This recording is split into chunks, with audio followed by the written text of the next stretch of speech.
Hello, I'm an English as a second language teacher at International School Yangon, Myanmar.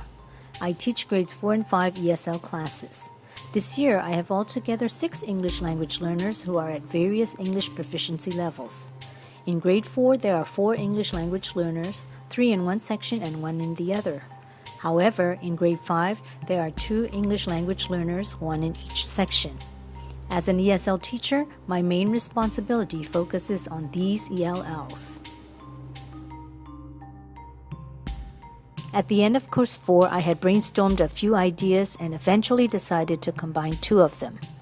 As a result, my course 5 project became a combination of flipping the classroom, literature study, and creation of a book trailer for the grade 5 ELL as a 3-in-1 project. This project is a collaborated unit among the mainstream teacher, the technology teacher, and myself.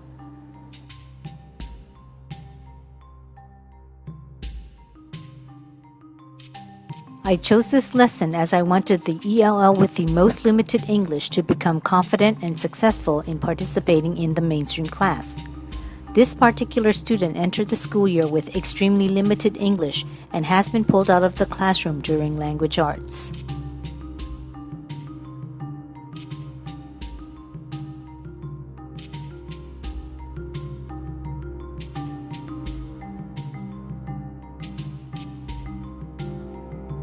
The first step of the project started as we identified students' learning goals. We identified Common Core State standards for English language arts, English as a second language standards, and NET standards to meet through this lesson.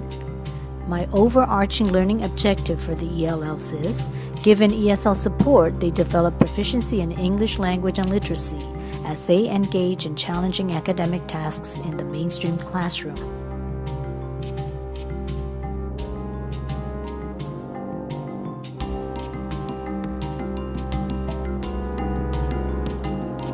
In my Coteil blog post on a flip in language learning, I shared my thoughts on flipping for English language learners. I feel that flipping for language teaching and for content teaching differs slightly. I agree with Paul Braddock's definition of flipping, which is relevant to language teaching and learning. A flipped classroom provides initial input outside of the class and promotes more output in the classroom.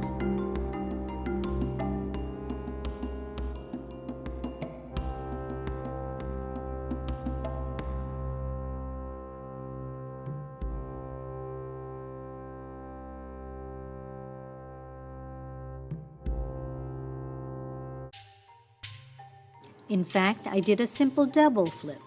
The first flip took place at home where the ELL watched the video The Sign of the Beaver chapter by chapter as a mean of front-loading information or providing initial input outside of the classroom. In this manner, the ELL was interacting with the language in a meaningful way by watching and listening to the subject matter.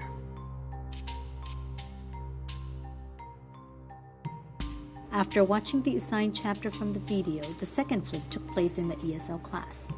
The ELL learned vocabularies and read modified version of this chapter of the novel. I call this a second flip because this class provided initial input, still outside of the mainstream class. This modified version provided ELLs with comprehensible input, which is crucial in language acquisition. Once again, he was interacting with the language in a meaningful way by reading closely and explaining interpretations and ideas from the reading.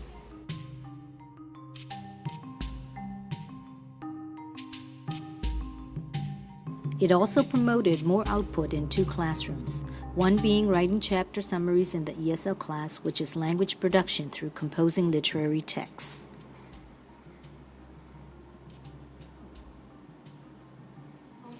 A tennis grandmother welcomed Matt came back to their village. They played games and Matt came back to his cabin, found the note he taught Etienne. He wrote. Thus, he was prepared to confidently participate in the actual reading of The Sign of the Beaver with deeper understanding of the novel and in the literature discussion in the mainstream class. This has boosted his confidence and allowed him to extend the language skills and knowledge and promoted more output in the mainstream classroom. He was interacting with and through the language by listening actively, asking and answering questions, and exchanging information during the reading and discussion. Through this flipped classroom approach, 5 of the ESL standards were met. Fewer people should buy like Wi-Fi. Yeah, it's only the error today. Yeah. So they don't hunt like the white man. The guy doesn't really like the white man's because it's true. They just hunt for skin only get the.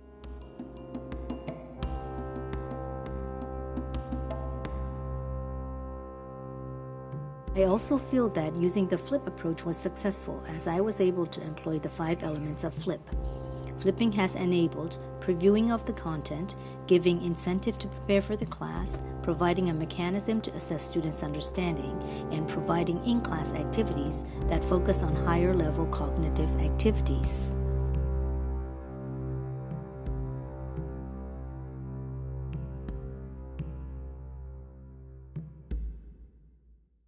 Simultaneously, the mainstream class was working on an independent novel study, and the students were required to create a book trailer for a novel they have read. They could work collaboratively in threes, pairs, or individually. The ELL eagerly decided to work individually in creating a book trailer on the sign of the beaver as a technology project. He was proud to create this as he felt accomplished at being able to complete a grade-level novel for the first time. We supported his decision since this project would allow him to enhance the learning process, engage actively with his peers, participate in class, and demonstrate his learning through technology. Most importantly, this project effectively integrates technology and supports the learning goals.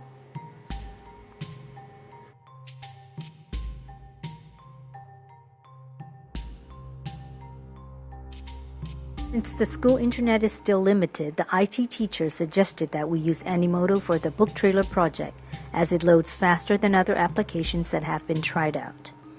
Also, it is a free app for 6 months and user-friendly with ready-made templates. Being a free plan, some features were limited and only 30 seconds video creation was available. Though it had limitations skill-wise, we decided that it is the best possible, workable application for the first time among our 5th graders. Wisely, the IT teacher set up logins for the students in advance to avoid any unforeseen glitches that might arise.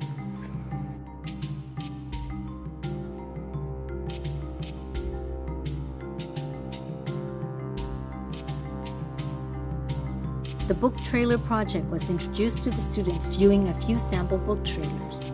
As a class, we identified important elements of a book trailer, what makes a good one, and the purpose of a book trailer. To prepare for the book trailer slides, the students drafted on a storyboard consisting of a maximum number of 12 to 18 boards, including the title page and the credit page, with a paper and pencil first. In order to do this, they had to select events effectively and work on the word choice to present efficiently on the slides. Once the storyboard was drafted, the text was typed in Word document, saved in a book trailer folder, ready to copy and paste to the slides.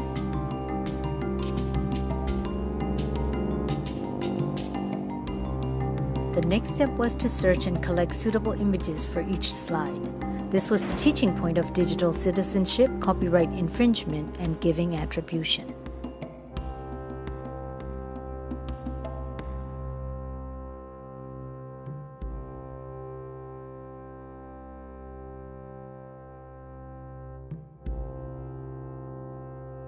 Here, I introduce what I learned from Coteil on how to find images that have a Creative Commons license using comfite.com, flickr.com, and photo.com. However, many of the desired images were unavailable for free. Also, most of the students are more familiar with Google search for images and preferred using Google.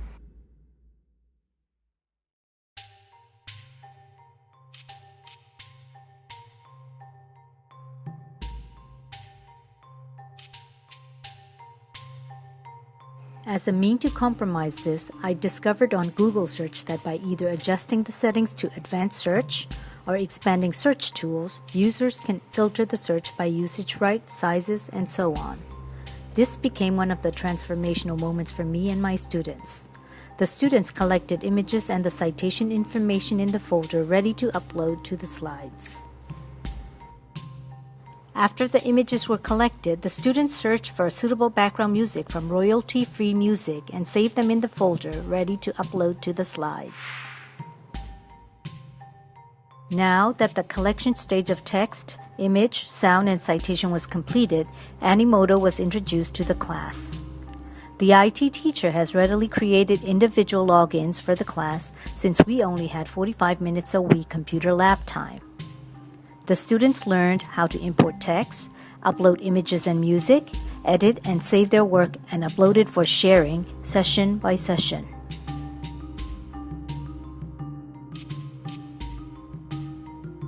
The students' creativity and critical thinking skills are evident in their search for suitable images and music as they had to evaluate and select them to fit the novels they have read.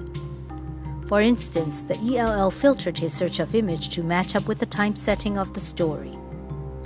Some of the students' texts were too lengthy to fit on the slides due to limitation on appearance of numbers of text. As they progressed through the project, they had time to reflect on their project, share their problems they encountered, solve problems together, comment on each other's work, and readjust their project accordingly. This gave them opportunity to reflect and rework on their plans.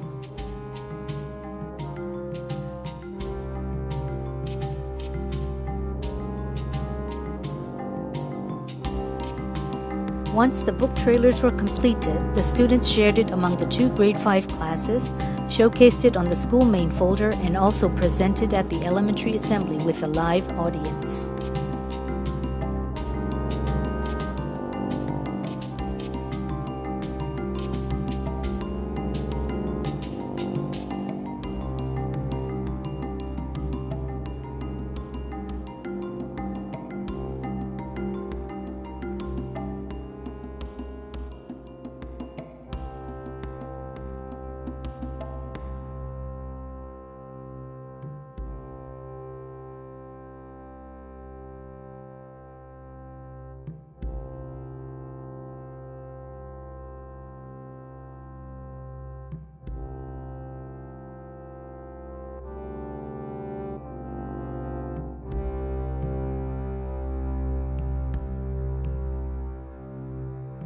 This project reminds me of Neil Armstrong's quote, "That's one small step for man, one giant leap for mankind."